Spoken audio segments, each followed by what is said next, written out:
All right, JV, how we doing, brother? I'm doing pretty fantastic, man. How about yourself? Doing well, man. Good deal. Another week, Yes, sir. breathing. Yep. Life is good. Very good. Life is good, brother. We have the writers back, Oh, yeah. and let's update you with what's going on with the actors. Are you gonna cue me in?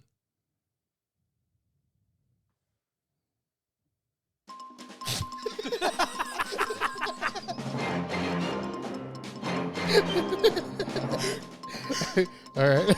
I guess that works. That'll work. We're back in action, ladies and gentlemen. Yeah. Figuring this one out.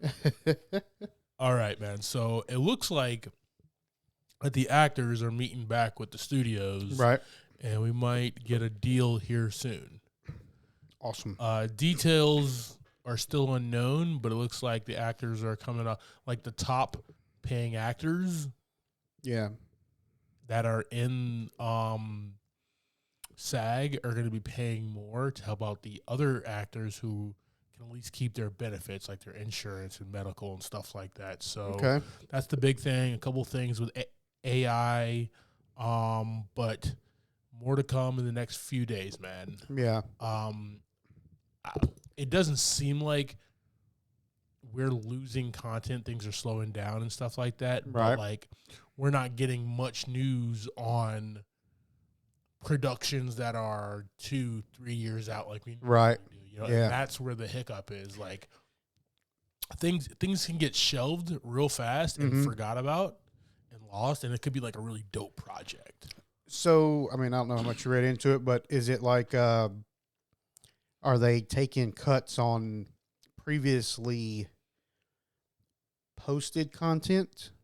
Yeah, I don't know how that's going to work out. Or, you know what I'm saying? Like, I mean, in the future, I mean, it's going to be budgeted to be what it needs to be, I would assume. And then, like, backlog stuff is, hey, we're going to move some money from here to over here kind of thing. I guess is what it sounds like to me. What I think you're going to see is that, like, the George Clooney's, the Matt Damons, the Leonardo DiCaprios, guys like that are not going to take as much money. Right. Like, for example, Jennifer Lawrence got paid $25 million for No Hard Feelings. That's awesome. That's really awesome. And Good she for her. Deserves every penny of it, right? Oh, yeah. She put herself out there. Yeah. To make all this, of herself. to make this like, yes, she did. We reviewed that earlier this year, ladies and gentlemen. Me and my brother watched that a couple nights ago, actually. It's on Netflix right now, right? Yeah, it popped up on the spotlight. I was like, we got to watch that one. That was hilarious. Done. Good movie.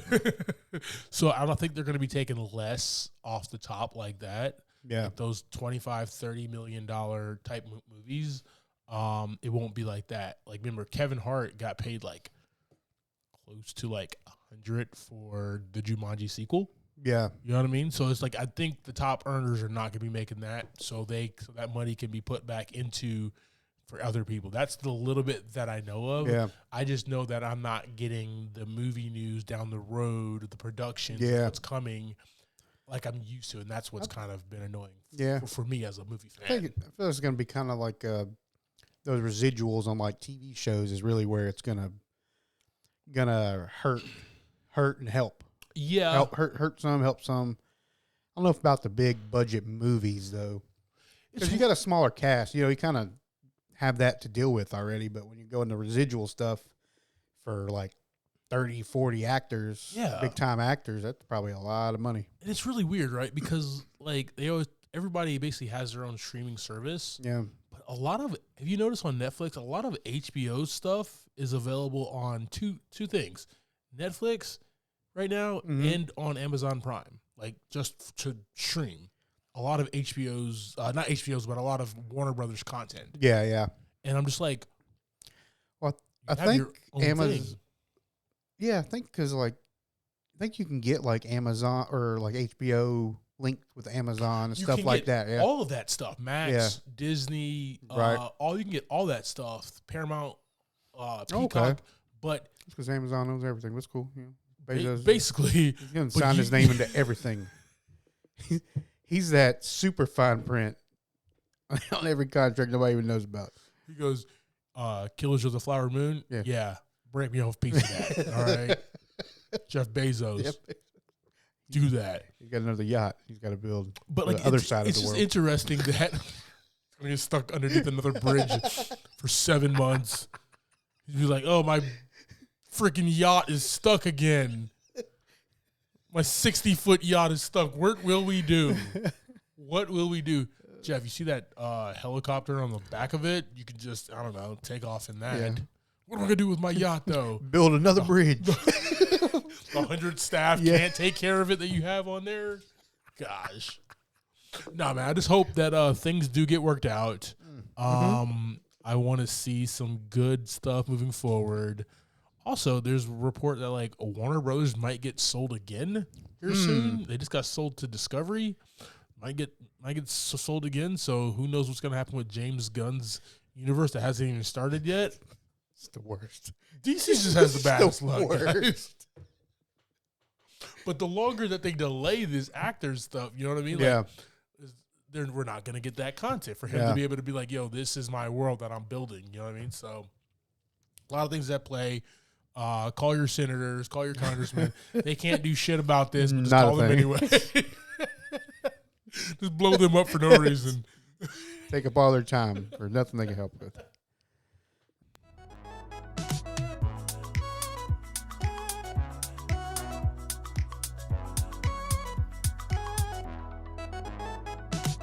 Welcome to this week's episode of Movie in a Pod. I am Clyde Smith. And I am Javier Villalobos. On this week's episode, we are discussing the trailers for Ferrari, Anybody But You, episode 3 of Loki, and our movie of the week, The Dead Don't Die. Awesome.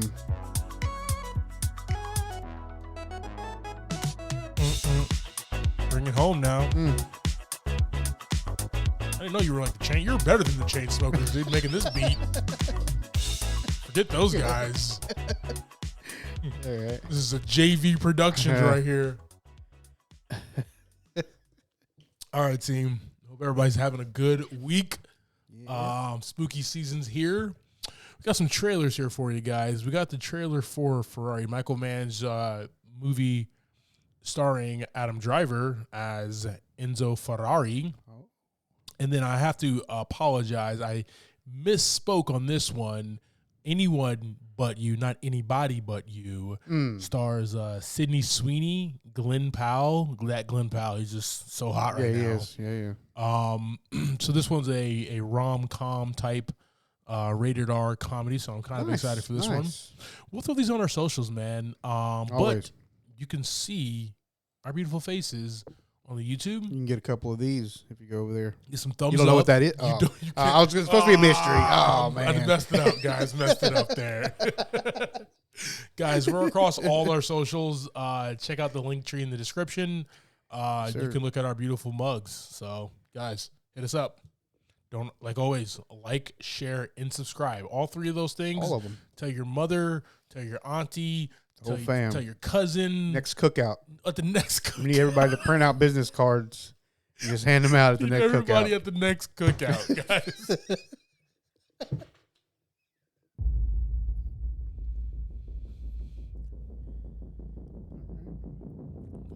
Some racing? Awesome. I have to get one of those. Two objects do not occupy the same point in space. The same moment in time. Yeah, he's like one of the greatest directors of all time. We know. Right. You have perhaps a crisis of identity. I'm a driver, so. What can he not do? Great older man there. Or a competitor. If you get into one of my cars,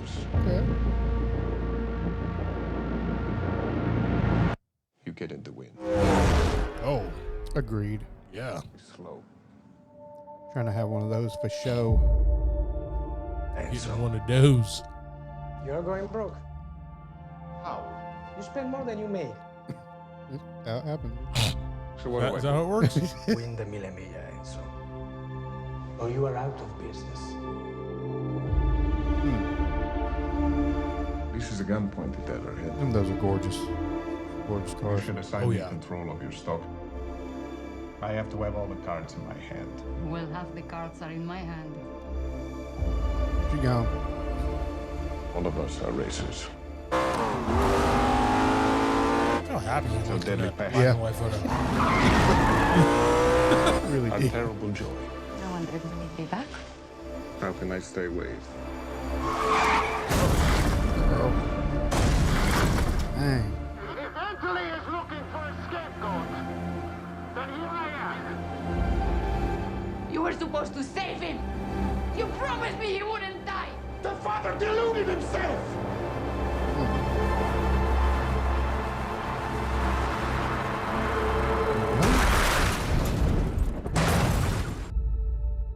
Two objects cannot occupy the same point in space at the same moment in time. I mean, got me speechless over here. I don't know what this is just a good trailer. It really is.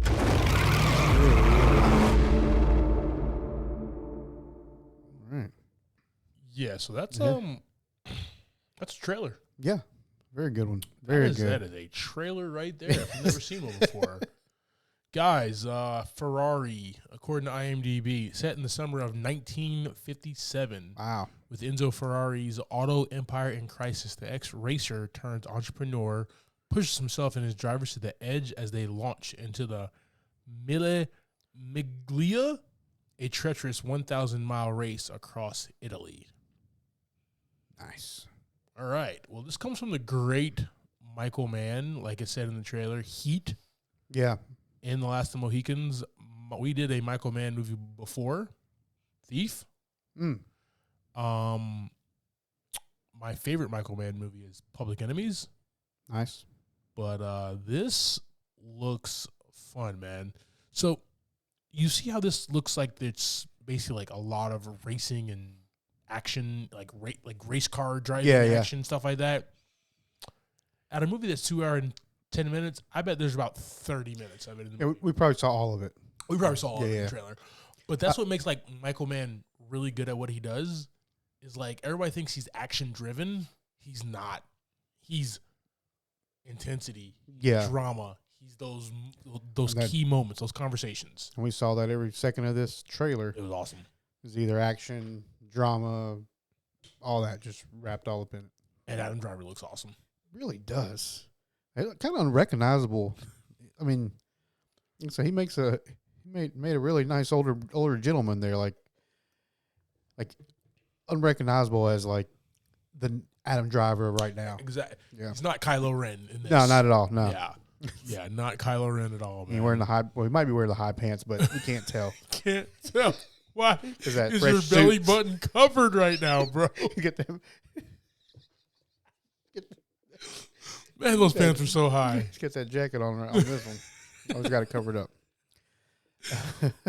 Man, no, dude, this looks really awesome.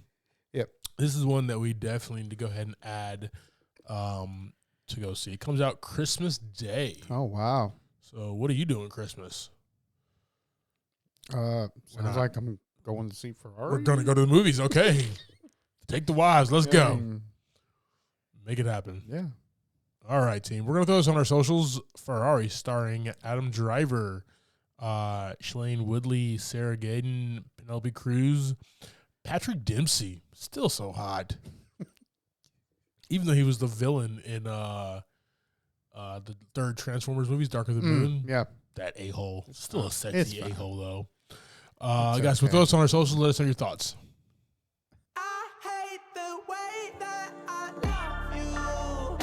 Sydney Sweeney. All right. He could have a deeper V shirt on, but that's cool. Whatever.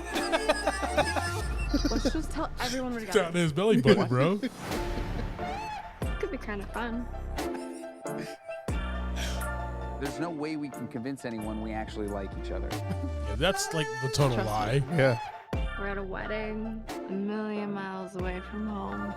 Who knows what could happen? Go. So, party rocking on yachts and helicopters. Oh. Oh no. Shouldn't have rocked that deep V, bro. Too deep. My man thought he was going to get away with that deep V. Yeah. Too deep. She has Too something deep. for him. So we got anyone but you, according to IMDb here.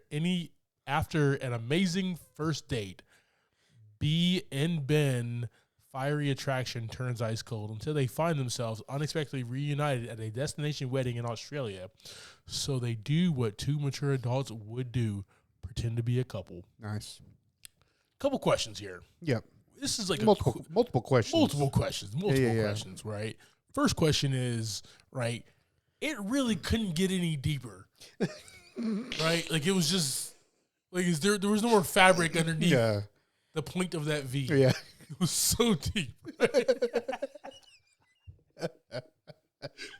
wasn't a polo.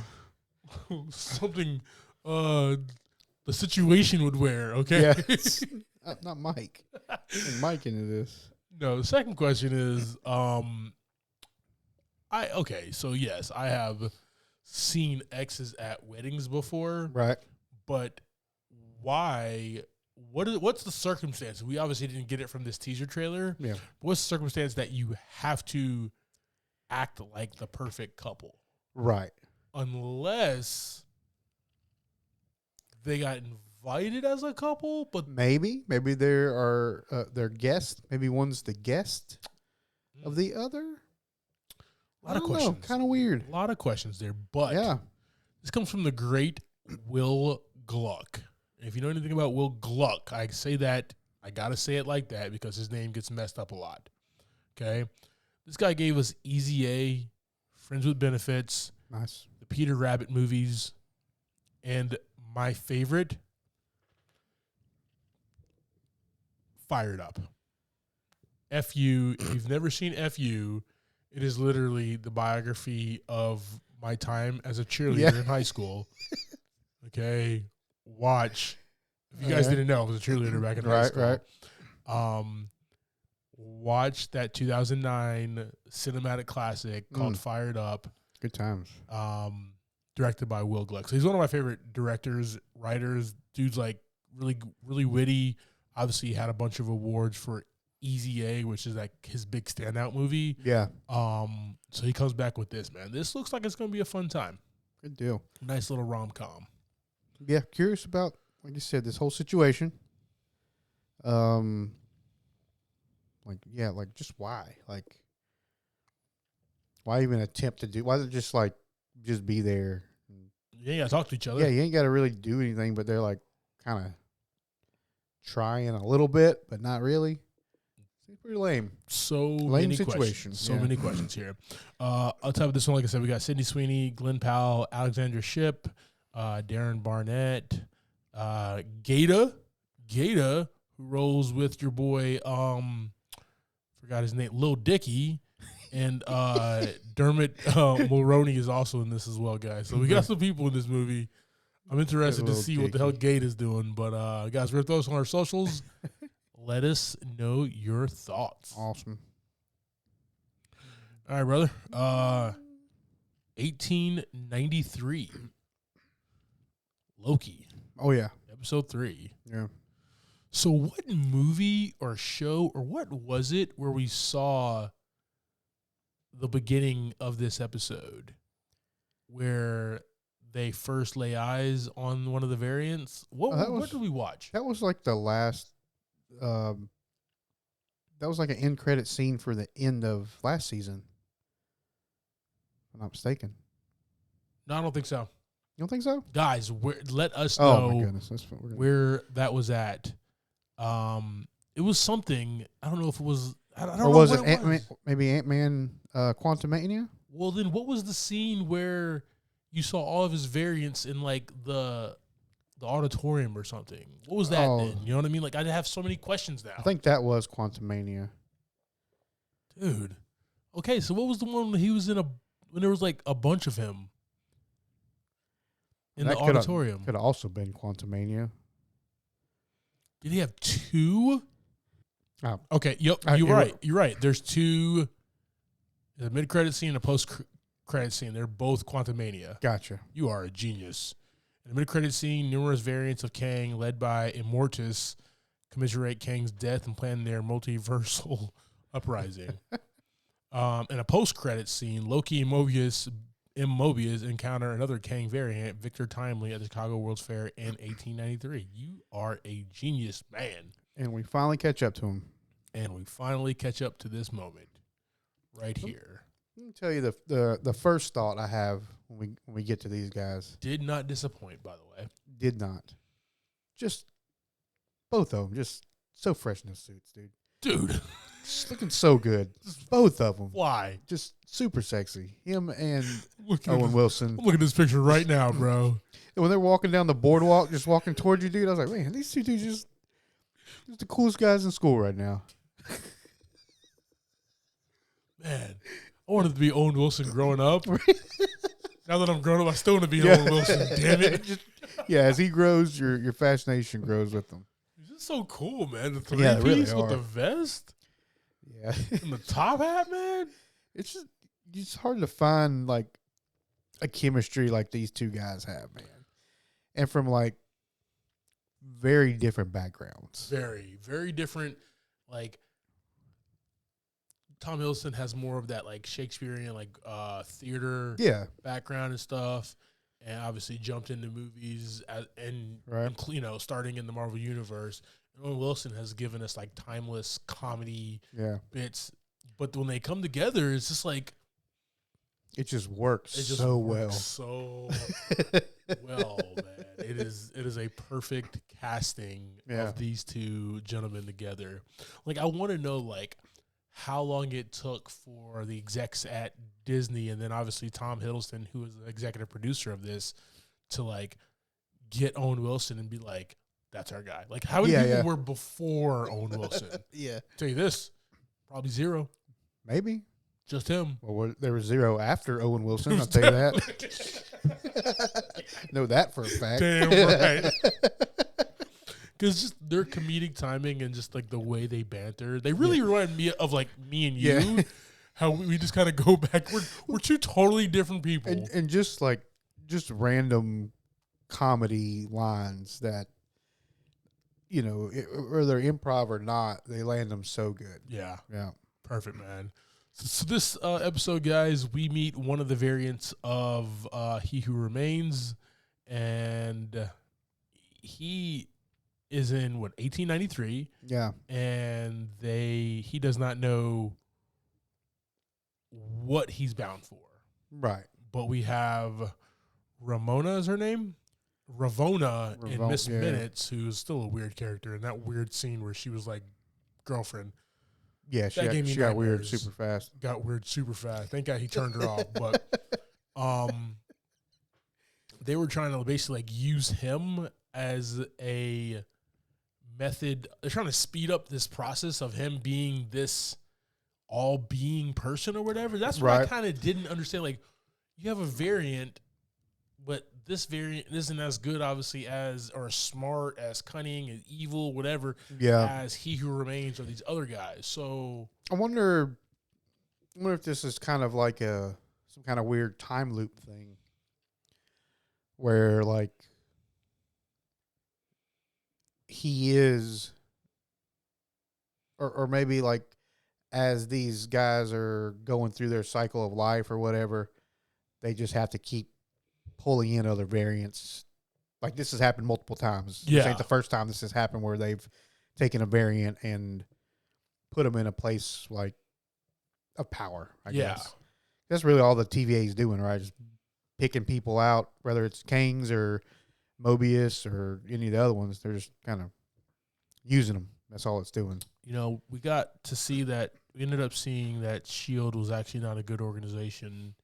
And we learned really quickly that the TVA, although they think they're good, they're got some ulterior motives. I mean, they were all good till Loki showed up. But, you know, it's whatever. I'm not blaming nobody. But next episode they're all hailing Hydra, we got some problems. Okay. Okay.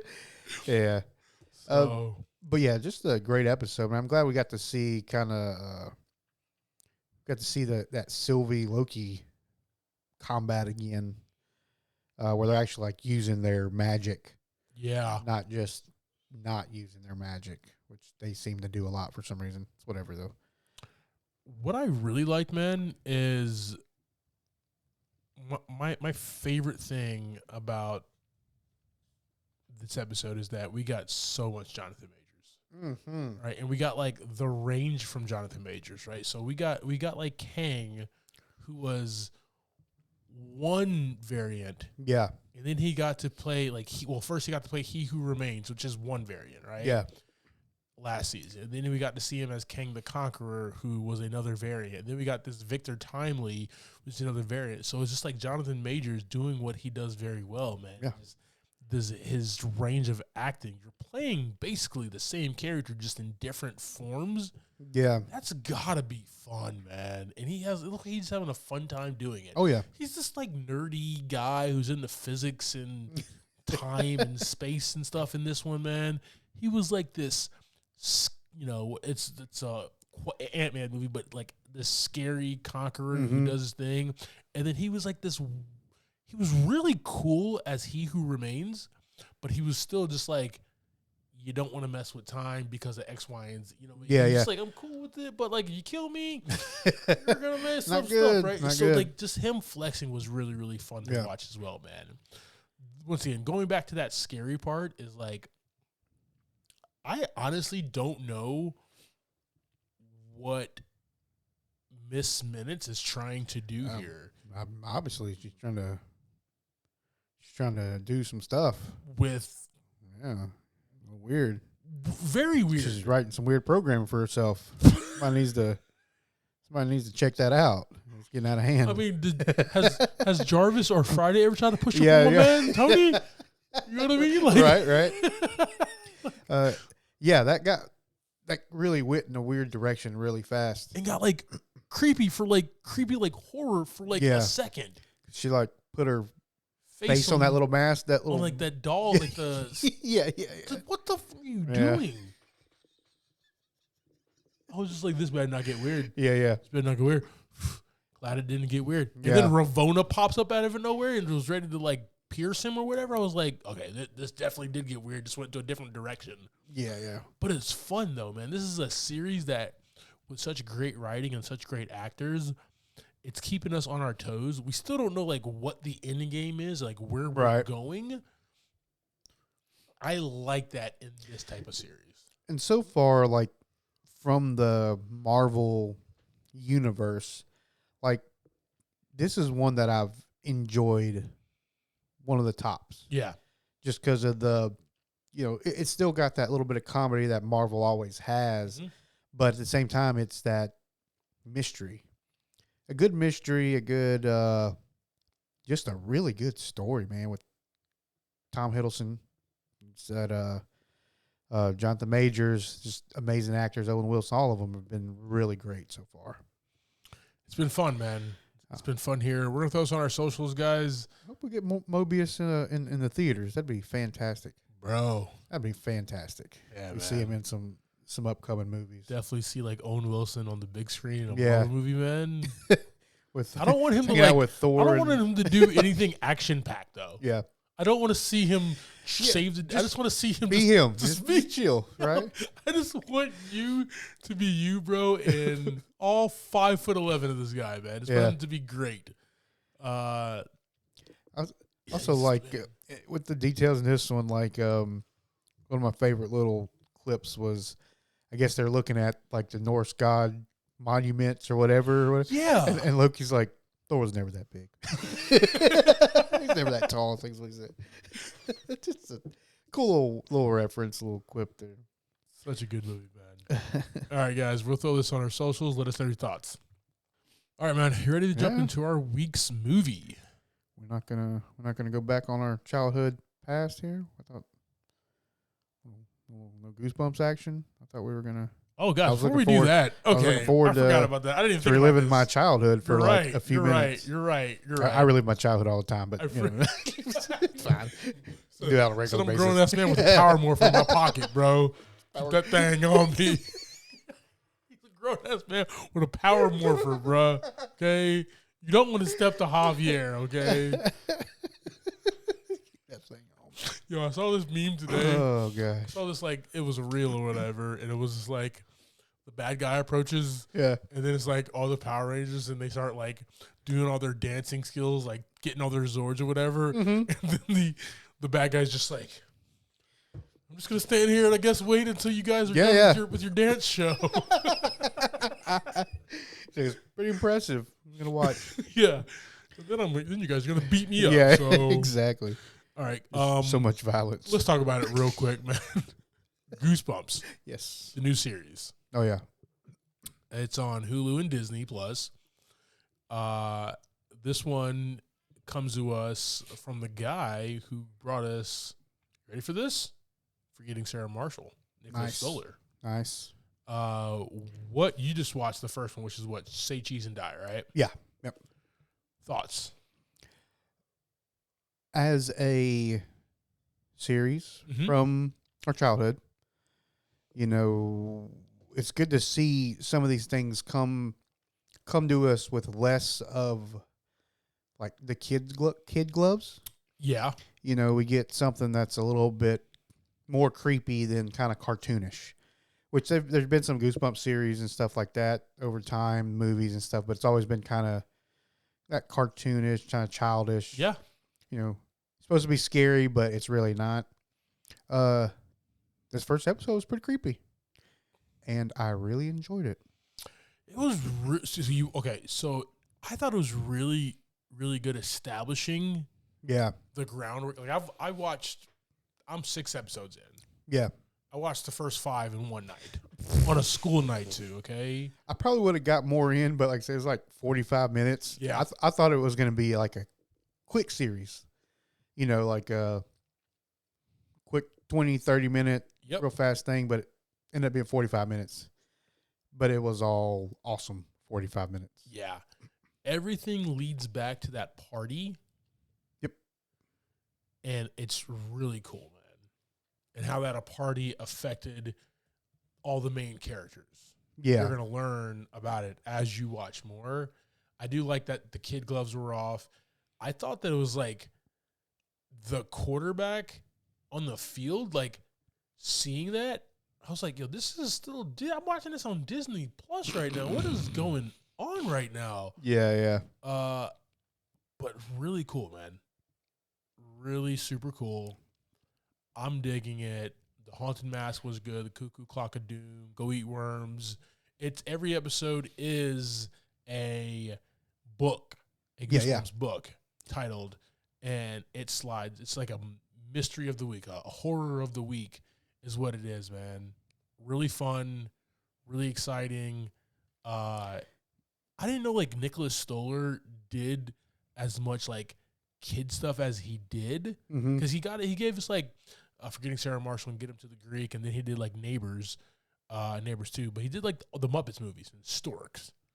So he's done some stuff that is kid friendly as well. This kind of merges the two in the middle, right? It kind of gets us to that teen, young adult type thing, man. So love it. Yeah, I'm looking forward to catching up on these other ones now that I know they're a little longer. I can plan a little better with it. But yeah, it was cool seeing like Justin Long, like seeing bigger name actors doing this stuff too, where you know it's more serious, right? It's not a bunch of actors actors we don't really know, stuff like that. So you know, like okay, they don't have a great budget, stuff like this, but Disney give them a little money. Give him a little money there. Justin Long's out there doing some work. A couple other people and killing it, man. Yeah. He gets better and better as the season goes. So, guys, highly recommend you catch Goosebumps if you are into the spooky season. Yeah, it is fun. It is appropriate. You just have yourself a good time. Good word, right? Good word. Right. Very good. You just have yourself a good time there. So, we'll throw that on our socials as well, team.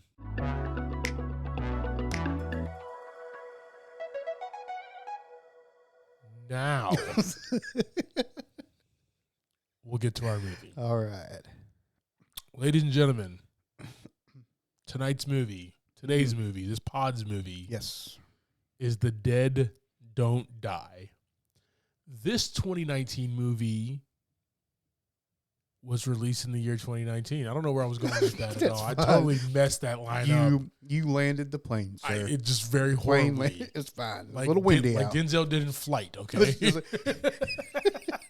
a little foggy, a little windy, but touchdown. All right, guys. A couple of the movies that came out that year.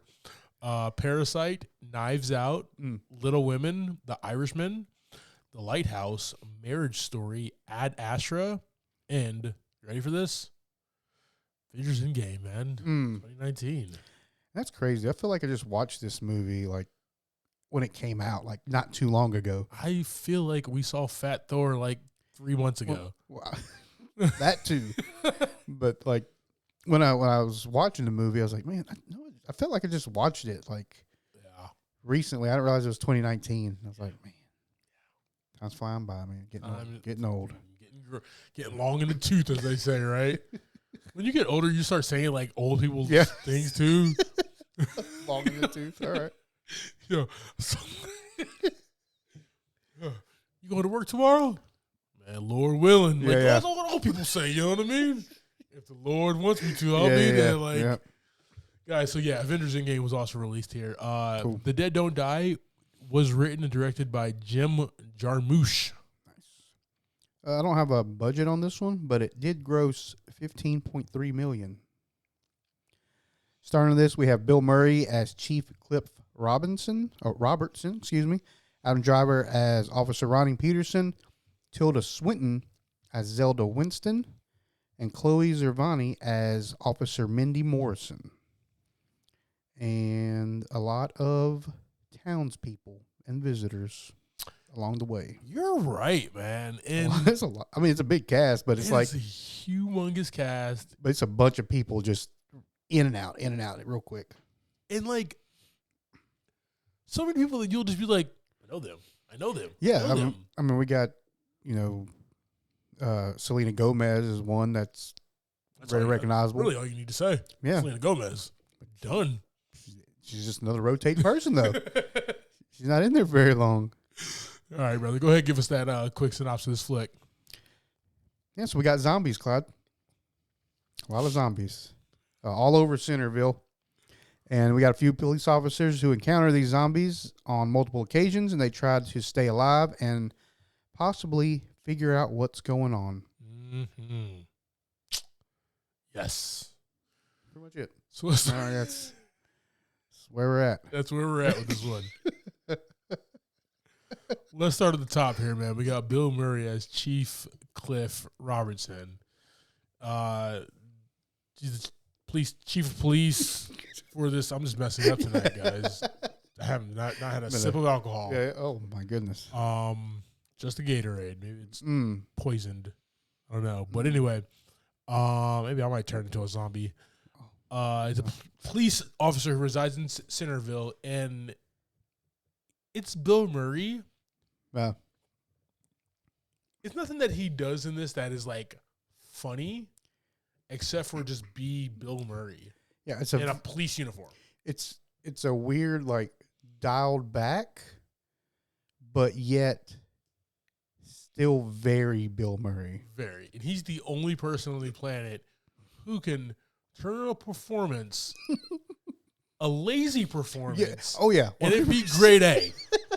Okay? That's what I'm saying. Like, it's very just, here, guys, what's my line?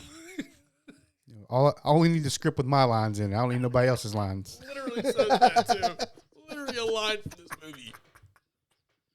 They got real meta at one point, man. Because there's really not much to say about Bill Murray's character, except for that he is one of the police officers who is trying to figure out what the hell is going on in this town, right? Yeah. He has been a police officer in here forever, right? Everybody knows him, so everybody's going to go to him for like, hey, what the hell is going around town? And that's kind of his, which is a very stereotypical thing of the police chief. Bill Murray's just been the best that I've ever seen do it. You know, his performance here reminds me of like his cameo performance.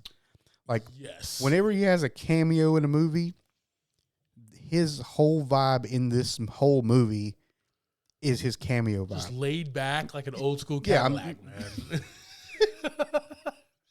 He really is, though. Yeah, that's what I got. Every line he delivered was like it was his cameo line for the whole movie. Like, did he ever once get like frightened? No, not at all. Like not frightened, not even like in a rush. Like there's zombies, but it's not even like when he was zombie like reloading, you know, and he was just taking his time. Yeah. Right? I'm over there like cranking him in there trying to make sure my shotgun stays loaded. Oh no, yeah. He's chilling. He's chilling there, but that's his total vibe here. Yeah. We got his younger partner, Officer Ronnie Peterson, Cliff's partner and fellow police officer here. Adam Driver is the king of weird roles. Mm-hmm.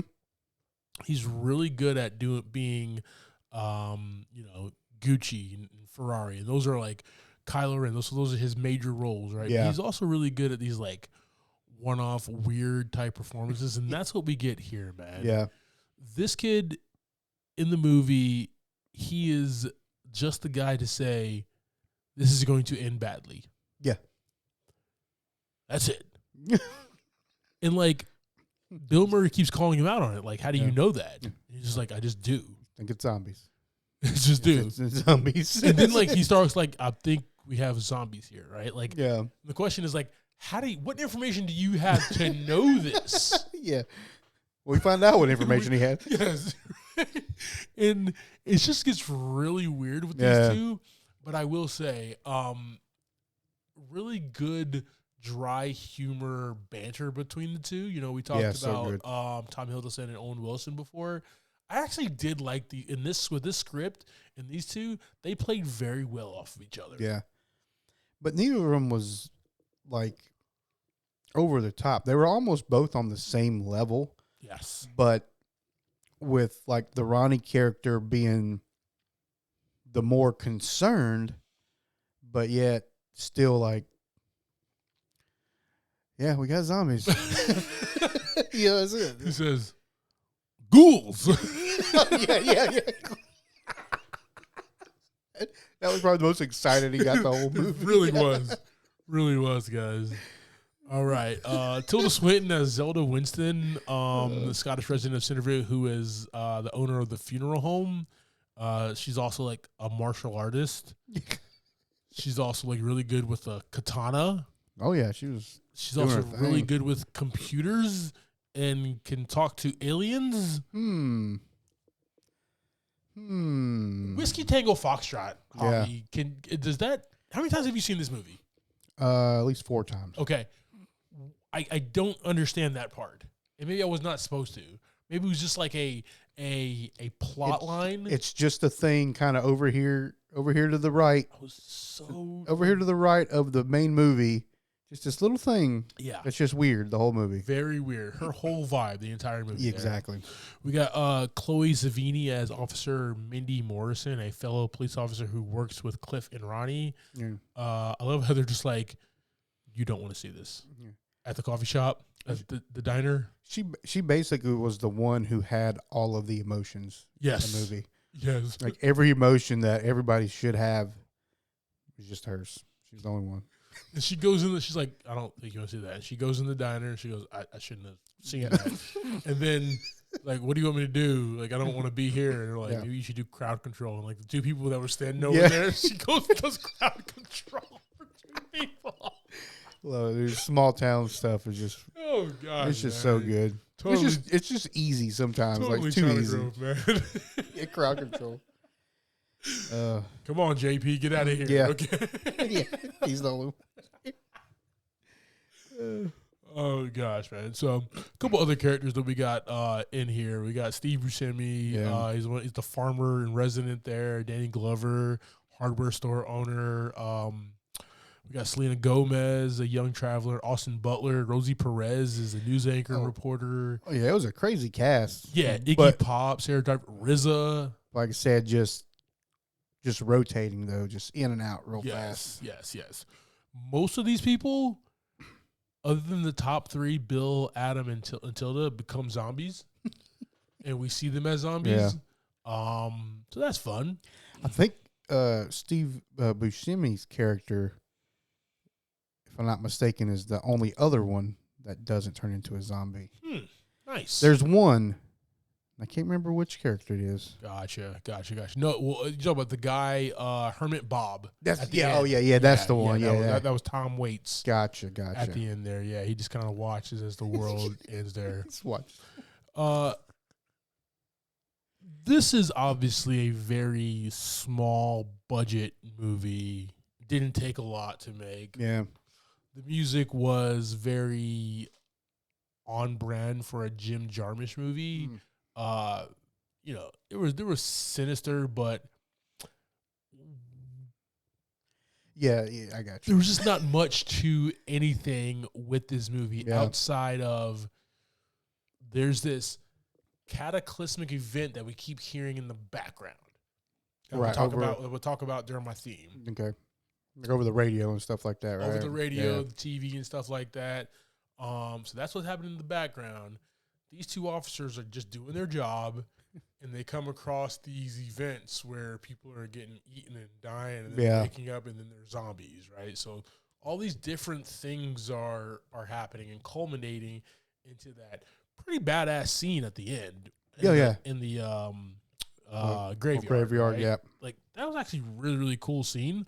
Agreed. But yeah, like, that's the movie. That's it. Not much to it. Zombies. Not Ghouls. much to it. Ghouls. All right, man. So let's jump forward here to our theme. Jim Jarmusch is definitely known as being a very eccentric writer-director with his small-budget movies, and he always tries to tell a story for the world. This one is like it's a weird story about climate change that we shouldn't be fracking, right? Right. The cataclysmic thing that is happening is like the world approved like so much fracking across the world, so that we're doing that more and throwing off rotation. Yeah. It took like forever for it to get dark. Yeah. And then obviously the dead are obviously not dead. The whole plot of the movie, and they come back as zombies there. That's basically what this movie is, man. Mm-hmm. Be honest with you, I don't have much more to say than that. There's not a whole lot. Just enjoying some stars, just hanging out, basically, and throwing out a few good lines and making you laugh. Yes, sir.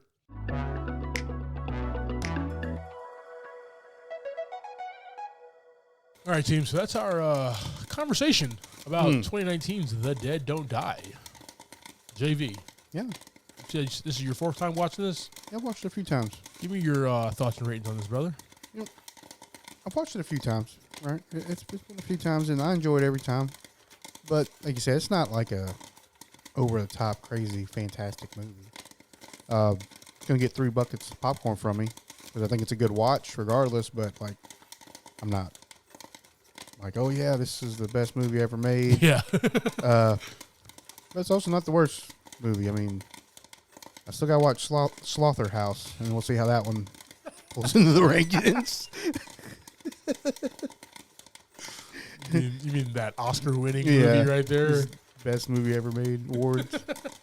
So, yeah, 3 out of 5 buckets. I really enjoyed this cast, and their delivery of all the lines was pretty spot on for what the whole movie was. Yeah. What about you, man? This one's gonna get 2 buckets of popcorn from me, man. Right.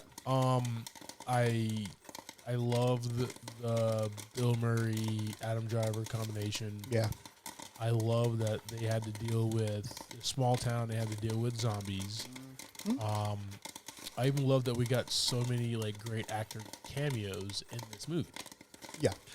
2 things that bothered me is one, the Tilda Swinton calling the aliens and then taking off. Just completely out of nowhere. Weird. For no reason. And then like the storyline with the kids. What the? We spent a lot of time with these kids.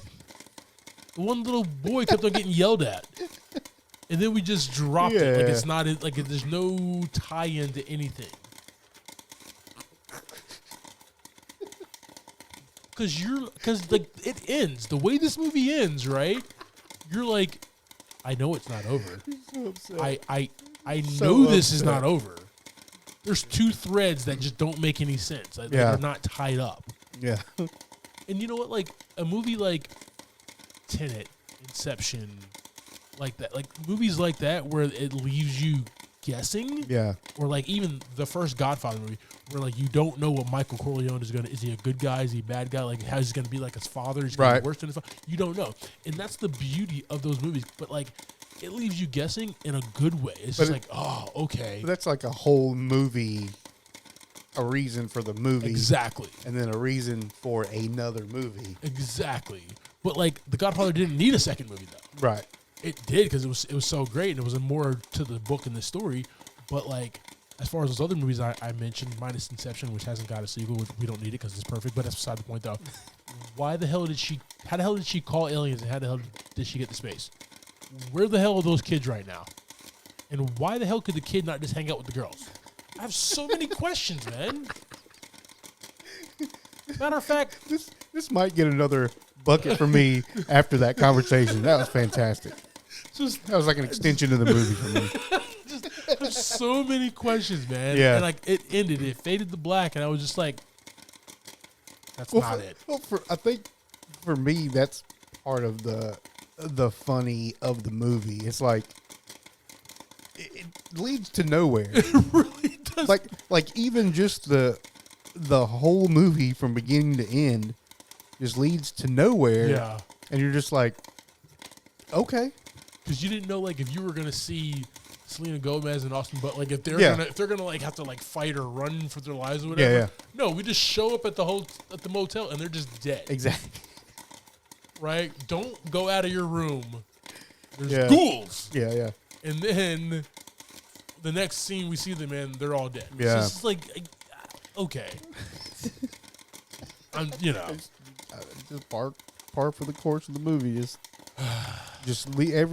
Everything leads to nowhere. Basically. But it's just like you just follow the scenes and just enjoy your time with these characters. But that's also the reason it only gets 3 buckets of popcorn as well.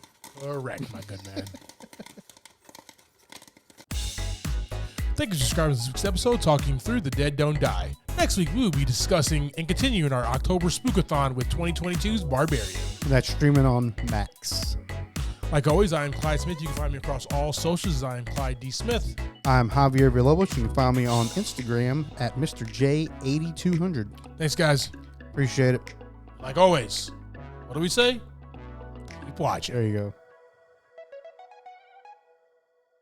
I cut that music short. Dude. It's fine. I'll fix it in post. It's fine. Post. Love post. Post fixes everything.